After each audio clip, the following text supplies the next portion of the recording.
looking at the history of the Jewish community of Argentina, how they get there, what they do once they're there, and then the relationship between Jews in the country and other citizens and the various governments, particularly those governments in the second half of the 20th century.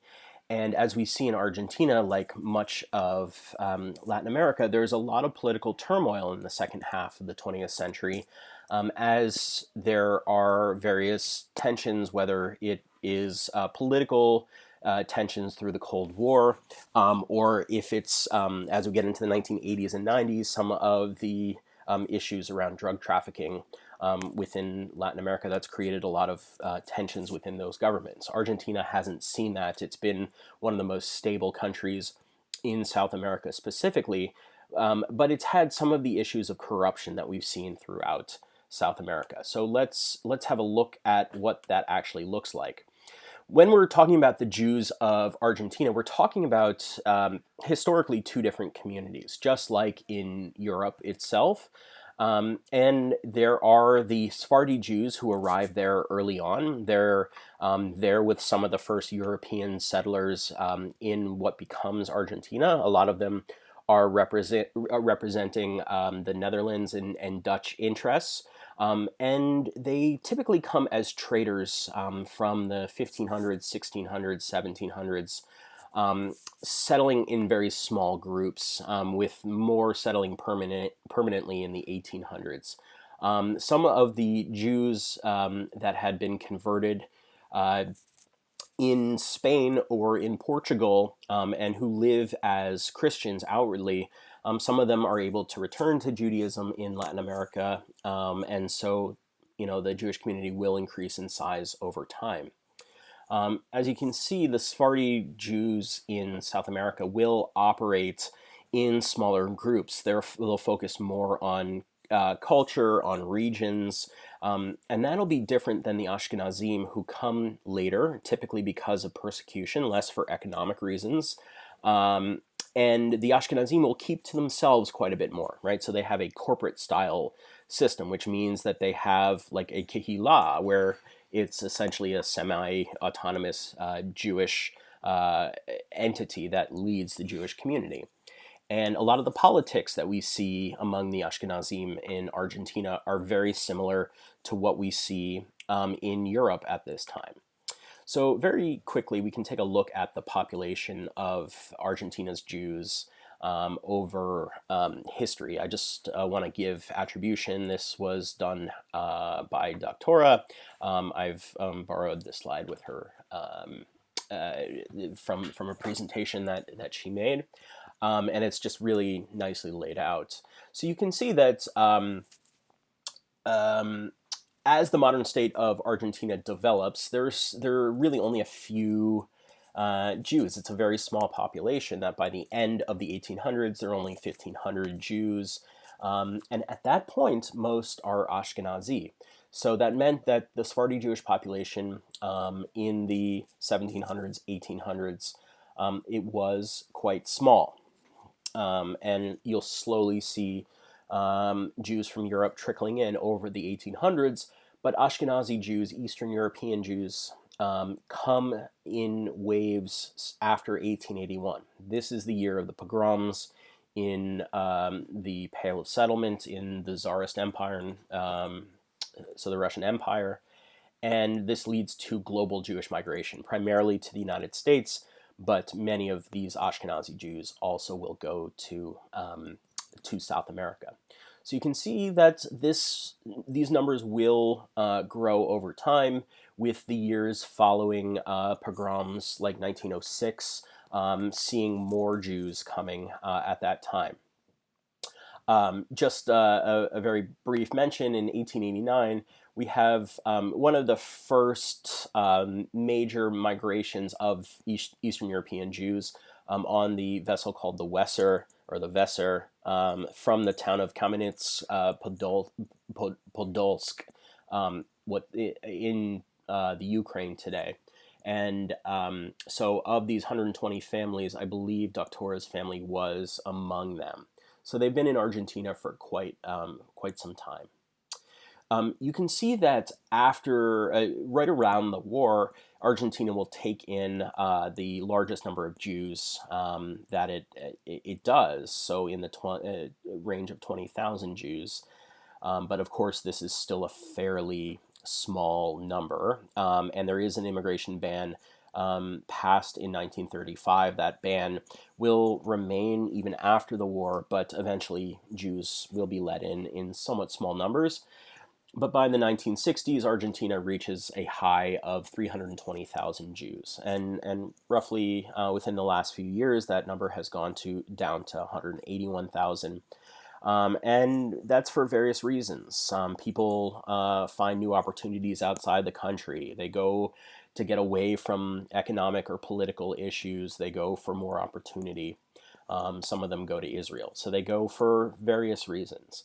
But you don't see a lot of Jews going because of direct anti Semitism, or that being the primary reason that they leave Argentina. So let's look at what these Jewish societies look like in Argentina in the first half of the 20th century. So what you can see here is that Jewish settlement in Argentina will grow in part because Jewish financiers will purchase land in Argentina for Jews to settle so that they can kind of take on a new um, agricultural agrarian lifestyle. They can be farmers. Argentina is one of the leading beef producers in the world. Much of the kosher beef in the world comes from Argentina. Certainly, Israel gets a lot of its kosher beef from South America. The world's only kosher McDonald's outside of Israel is located in Argentina. That's a very important point. But there is an attempt to basically make Jews farmers and in some cases make them gauchos, which is the kind of Argentinian version of a cowboy, right? To basically raise cattle on these vast plains. And there was the hope that this could become kind of a new promised land for a lot of Jews to start a new industry, to start a new type of life. But generally, these communities are quite small and they reach their peak before the Second World War, but they will decline quite rapidly. And Jews will leave the countryside. You can see on this map a lot of the major centers of settlement throughout the more rural regions of Argentina, but you're still going to see around Buenos Aires the vast majority, and also in around other major cities in Argentina. Right, Jews will still continue to go primarily to the major urban centers. Um, so, what does anti-Semitism look like at this time? We have an instance of anti-Semitism that happens in 1909, where a Jew who is um, called an anarchist, who definitely espouses far left radical politics, kills a chief of police, and this leads to rioting against Jews. But here, the threat is that Jews are kind of bringing these radical politics. So, as much as they are being targeted as Jews, they're also being targeted for their political beliefs. And so, if Jews are targeted for anti Semitism, those are going to be typically Ashkenazim who are more politically minded. And Ashkenazi Jews in the 1920s and 30s are primarily allied with leftist causes, often on the far left.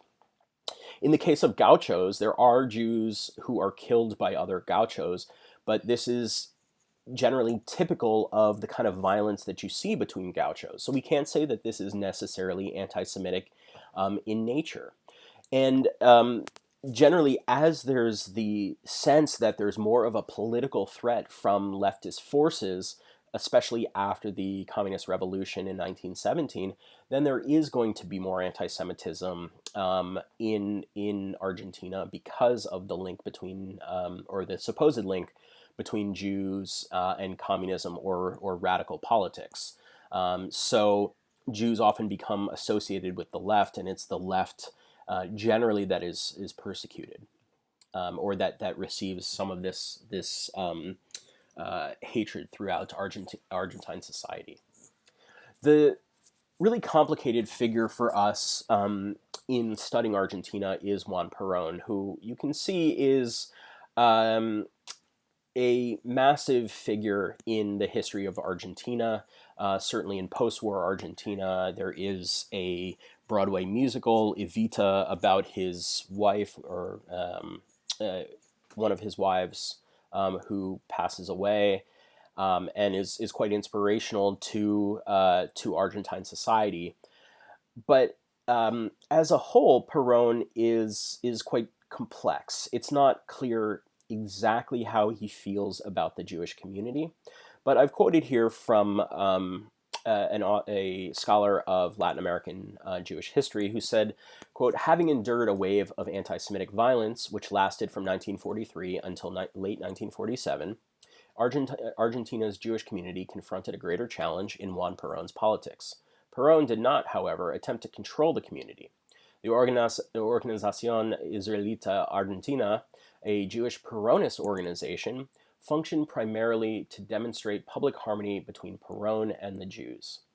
While the evidence does indicate overwhelming Jewish mistrust of Perón, community leaders, as embodied by the Delegación de Daya, achieved a positive relationship with the president. Although the Daya may have thereby protected the community, its failure to represent majority Jewish opinion underscored a weakness in the organization's structure. So what this means is that the Jews under Perón will basically get a political party under the Peronist regime. That will be OIA. And this is kind of a mouthpiece for Perón in the Jewish community. However, in order to challenge this, Jews get behind this other organization, Daya, but that doesn't really represent all of Argentina's Jews who are spread throughout the political spectrum. And we'll have as many Jews supporting Perón as are against him. I'm going to talk in a second about the things that Perón does either for or against the Jewish community. But I just wanted very quickly to talk about what Peronism is. I mentioned this term, but this is a form of populism based on a cult of personality around Perón. And when we talk about the last couple decades in Argentinian politics, we're going to see that Peronism is still very much around. In fact, a Peronist style candidate was just elected president of Argentina, and we'll talk about what that means in class. So Perón in 1950 defines what Peronism is, and you can see that it is kind of confusing, right? Populism is this general political philosophy that wants to appeal to the greatest number of people. So often that's providing social welfare services, that's reducing taxes, that is, and so what we get is a blend of various political ideologies, both from the right and the left, that are kind of involved in populism, because the idea is to just appeal to people in a way that makes them as happy as possible. But often these populist systems don't do a very good job managing economy or kind of social equality. So what does Perón say? Quote, in Congress a few days ago, some of our legislators have asked what Peronism is. Peronism is humanism in action. Peronism is a new political doctrine which rejects all the ills of the politics of previous times. In the social sphere, it is a theory which establishes a little equality among men, which grants them similar opportunities and assures them of a future so that in this land there may be no one who lacks what he needs for a living, even though it may be necessary that those who are wildly squandering what they possess may be deprived of the right to do so, for the benefit of those who have nothing at all. In the economic sphere, its aim is that every Argentine should pull his weight for the Argentines, and that economic policy which maintained that this was a permanent and perfect school of capitalist exploitation should be replaced by a doctrine of social economy under which the distribution of our wealth, which we force the earth to yield up to us, and which furthermore we are elaborating, may be shared out fairly among all those who have contributed by their efforts to amass it. So he said he sees himself as representing the working man, and he goes on to say that's what Peronism is. But obviously, this is a very vague definition, right? That's it's going to help all Argentinians get equality, and it's going to create economic justice. But what that actually means is very unclear. It may sound good, but how that actually is implemented is a very different question. And that's just like Perón's attitude towards the Jews generally. Perón is kind of playing both sides of the aisle. He is part of an anti-Semitic regime that kind of takes over as a military dictatorship in the early 1940s, and he becomes the leading figure in that dictatorship kind of by the end of the Second World War. And from that point on, it becomes more difficult to put your finger on Perón because he pulls away from those anti-Semitic policies that were more common under this military regime that takes over in the 40s, right? When he becomes the dominant figure, then that disappears. However, what we see is that, as you see in the first bullet point, he helps establish these so-called rat lines to help fleeing Nazis escape to Argentina. So this is not just done by Argentina, it's done by Uruguay, it's done by Brazil, among others. And it was done with the help of church officials, American intelligence, other international intelligence officials. And it starts in even before the war, but it continues in 1946. And we think that around 5,000 Nazis, generally high-ranking, were able to find shelter in Argentina. However, Perón also allows Jews and DPs specifically to migrate. And as you saw there are about 20,000 plus Jews that will migrate to Argentina in the wake of the Holocaust. And strangely enough, Perón appoints Jews, including some to some very prominent positions, to his administration. So there are a number of leading members of his administration who are Jewish, who are outwardly Jewish, and say as such. So that's another factor that makes his attitude towards the Jews kind of confusing. Finally, Perón will establish quite good relations with Israel by the end of the 1940s, and in the early 1950s, he has kind of delegations from Israel coming to visit. He creates trade agreements with Israel that are very, very good for both countries. So outwardly, in the late 40s, early 50s, we can see that his policies are outwardly quite good for the Jews. And we don't see anti-Semitism in Argentina being kind of fundamental to Argentinian society the way that some would have argued that it was fundamental to parts of European society, especially in places like France, Germany, Russia. Argentina just didn't have that baggage of anti-Semitism. And that's going to be one of the questions that we ask. What is the nature of Argentinian anti-Semitism? Because if Polish anti-Semitism, for instance, comes from these older beliefs in what Jews had done to Christians, and Argentina is really very separate from that. They're not thinking about anti-Semitism through a religious lens. Then what exactly are they doing with this anti-Semitism? What is it? What is its purpose? Where is it coming from? And we might be able to say that it's coming from different places and used for different purposes than in other countries. One of the things that happens is that Argentina will go through quite a bit of turmoil. Perón will be essentially kicked out of the country. There will be some very unstable governments throughout the 1950s and into the 1960s. And there's an attempt in the 1970s to bring Perón back to basically restabilize the country. Perón will die shortly after he's brought back. Notice he dies in 1974.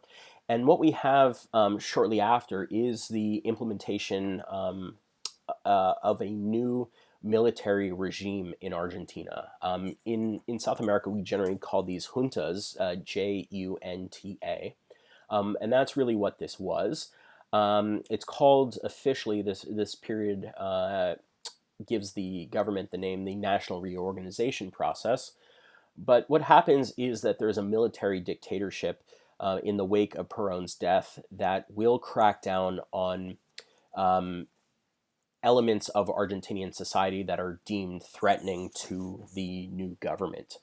And what we see is that between 10 and 30,000, if not more, people are killed during this so-called dirty war. And really what this means is that they just disappear and they're killed in government prisons or in other extrajudicial fashion, right? They're just executed without trial because of the belief that they're a major threat to the state. And what's important for us to look at is that Jews represent about 12% of the victims of this military regime when they're under 1% of the population of the country.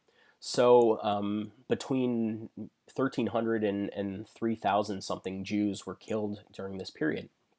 And the question is why? Why more Jews than others? Well, there are some reasons for this, and it's not clear how much this relies on anti-Semitism. First, a lot of the victims are coming from the major urban areas. A lot of them are university students. And what we see is that Jews are overrepresented in the universities. And a lot of the people who disappear are on the political left. And what we see is that Jews also have more of a prominent role in the political left than other groups. So if you get a group of leftist Jewish students, the percentage of those who disappear is going to be higher than other parts of the Argentine population.